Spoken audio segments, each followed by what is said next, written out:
Anteriormente publicamos un video en donde explicamos la falla resuelta asociada a un guardamotor y sus contactos auxiliares. Recordemos que los guardamotores presentan contactos auxiliares en la parte superior, como podemos ver aquí, en este ejemplo no lo tiene, pero esta tapa se extrae y se puede colocar un contacto auxiliar. Son accesorios adicionales que tenemos que pedir al proveedor. En este caso tenemos un contacto auxiliar lateral, el cual estamos observando ahora en pantalla. En ese caso estábamos destacando que una vez que se presentó la falla en un motor el cual estaba dando corto, simplemente retiramos lo que es la alimentación de este motor y procedimos a accionar el guardamotor para que el sistema siguiera en marcha. Hemos visto las fallas en otras empresas en donde quienes se inician normalmente en esta área se olvidan o se complican estas pequeñas fallas, las cuales son asociadas a arranques directos. Por ejemplo, vuelvo y repito, si estás resolviendo la falla con la alimentación de un motor que le tienes que hacer mantenimiento, procedes a bajar la alimentación de este guardamotor, puedes trabajar tranquilamente en el motor, retirarlo, pero luego olvidas o asumes que ya no tienes que accionar nuevamente este guardamotor porque obviamente no se está utilizando ese motor. Graso error cuando trabajamos con un PLC.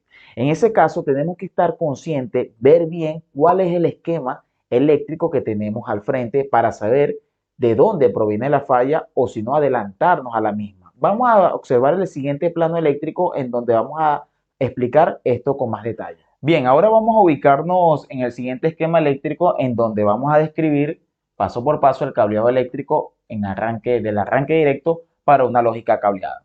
Tenemos el circuito de potencia aquí del lado izquierdo y el circuito de control del lado derecho.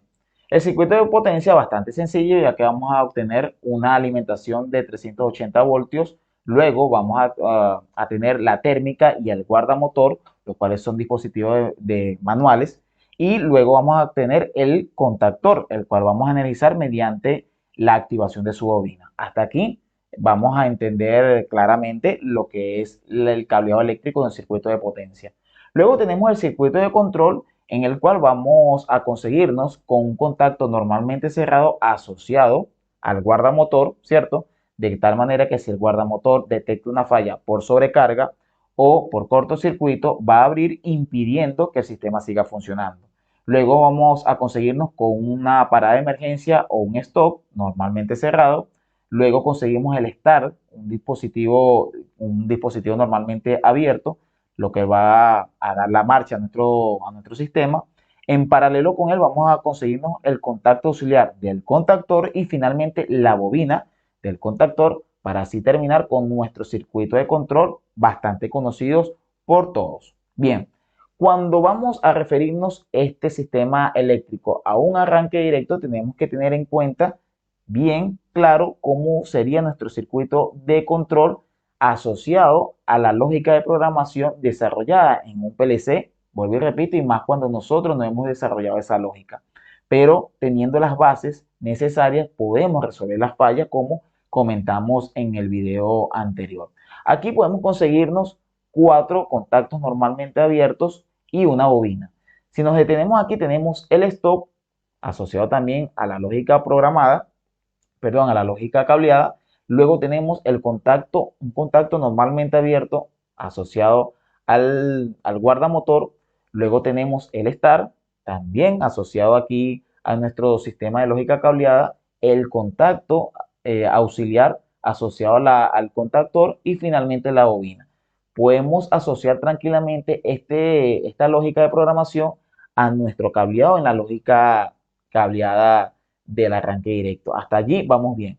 Pero cuando estamos resolviendo falla, por simplemente olvidarnos, quizás no concentrarnos en el momento, suele ocurrir, tenemos que tener en cuenta que si tenemos un guardamotor y este está asociado a un PLC y se encuentra con contactos auxiliares, inmediatamente tenemos que asociar de que hay unas condiciones de arranque para que este siga funcionando. En ese caso, este accionamiento del guardamotor estaba asociado a este térmico, de tal manera que si este térmico se abre, se realiza la apertura de él, deshabilita nuestra línea de programación.